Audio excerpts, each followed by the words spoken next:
चलते हैं अगली खबर की ओर।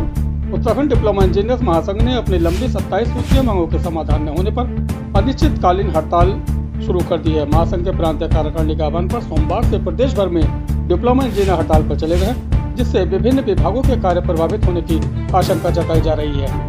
इसी क्रम में काशीपुर के सिंचाई विभाग के संघ भवन में भी उत्तराखंड डिप्लोमा इंजीनियर्स की अनिश्चितकालीन हड़ताल शुरू हो गई, जिसमें विभिन्न विभागों के इंजीनियर्स ने भाग लिया और अपनी 27 सूत्रीय मांगों को लेकर अनिश्चितकालीन बेमियादी हड़ताल शुरू करके कार्य का बहिष्कार किया। उन्होंने अपने हड़ताल के माध्यम से सरकार को चेतावनी देते हुए कहा कि यदि उनकी मांगों पर जल्द ही विचार नहीं किया गया तो वह इस हड़ताल को लंबा भी चला सकते हैं। हड़ताल में शामिल इंजीनियर्स मनमोहन सिंह ऐरी ने कहा कि उत्तराखंड डिप्लोमा इंजीनियर संघ के बैनर तले हमने 27 सूत्रीय मांगों को लेकर कई बार धरना प्रदर्शन किया। इसके लिए देहरादून में भी सरकार के सामने हमने अपनी मांगे रखी, लेकिन सरकार की तरफ से कोई ठोस आश्वासन नहीं मिला। प्रत्येक व्यक्ति को अपने आगे बढ़ने का अधिकार है, लेकिन उत्तराखंड की भाजपा सरकार डिप्लोमाधारी उत्तराखंड इंजीनियर संघ के इंजीनियरों की जो मांगे हैं उनको मानने की बजाय उनकी सुविधाएं, वेतन आदि को कम करने की बात कर रही है, जिससे सभी विभागों के डिप्लोमा इंजीनियर काफी सख्ते में हैं। पत्रकारों से बातचीत करते हुए महिला इंजीनियर ज्योति रावत ने कहा कि हमने अपनी मांगों को लेकर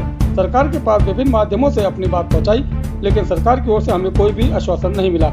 इसके बाद मजबूर होकर सभी विभागों के इंजीनियर आज बेमियादी अनिश्चितकालीन हड़ताल पर चले गए हैं। हमारी मांगों है कि हम सरकार से जो जायज मांगे रखे हैं उस पर सरकार गंभीरता से विचार करे।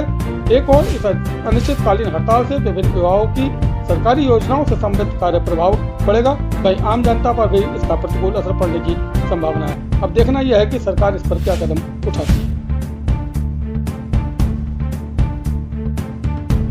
है। जी, आज जो अभियंताओं की हड़ताल, किस बात को लेकर, किस मांग को लेकर हड़ताल आपने रखी? उत्तराखंड डिप्लोमा इंजीनियर महासंघ के बैनर तले आहूत प्रांतीय कार्यकारिणी के आह्वान पर जो है आज हम अपने 2 चरणों का हमारा संघर्ष कार्यक्रम चल रहा था, लेकिन हमारे जो मुख्य समस्याएं 27 बिंदु जो सूत्रीय मांग थी उस पर अभी तक कोई निष्कर्ष नहीं निकला।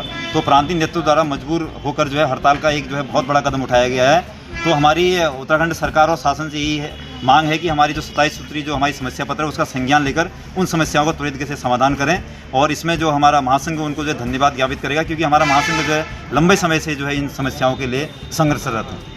तो ये जो हड़ताल आपने की है ये कब तक है? ये अनिश्चितकालीन हड़ताल है। प्रांतीय कार्यकारिणी द्वारा निर्देश दिए गए हैं, जब तक जो है हमारी 27 सूत्री मांग पत्र कोई निष्कर्ष नहीं निकलता है तब तक जो है सभी शाखाओं पर हमारा पूरे उत्तराखंड में हड़ताल जो है जारी रहेगी। तो जिस प्रकार से आपने 27 सूत्रीय मांग की बात करी, इसके लिए पहले भी आपने धरना प्रदर्शन किया, उसमें भी कोई आश्वासन नहीं मिला सरकार से? माननीय मुख्यमंत्री जी हमारे जून के माह में हमारा अधिवेशन हुआ था, उन्होंने हमें आश्वासन दिया था कि आपकी मांगों पर शीघ्र जो है इसका समाधान किया जाए था, लेकिन शासन इस पर लगातार वार्ता के बाद भी वर्तमान तक हमारी समस्याओं का समाधान नहीं हुआ है। तो हमारे महासंघ ने जो है जब तक ये समस्या हमारी समाप्त नहीं हो जाती, इनका कोई समाधान नहीं निकल जाता है, तो पूरे उत्तराखंड में जो हड़ताल की घोषणा की गई है। महासंघ ने हमारा जिस प्रकार से हमें मार्गदर्शन देता रहेगा उस प्रकार से हम जो अपनी शाखाओं पर आंदोलन करते रहेंगे।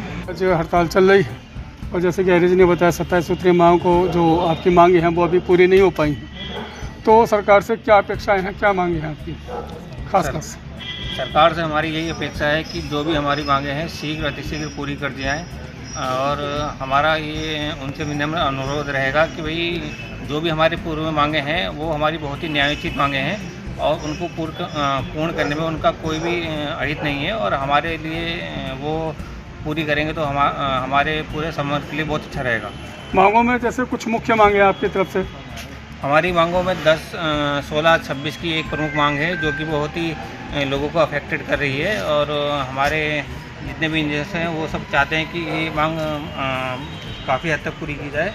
और इसके अतिरिक्त जो अन्य हैं जैसे प्रशासनिक और राजनीतिक दबाव रहता है हमारे ऊपर, और भी कई चीज़ें हैं जो कि मैडम ने, जो कि जनपदीय अध्यक्ष हैं हमारी ज्योति मैडम, उन्होंने 27 सूत्रीय मांगों को लेकर काफ़ी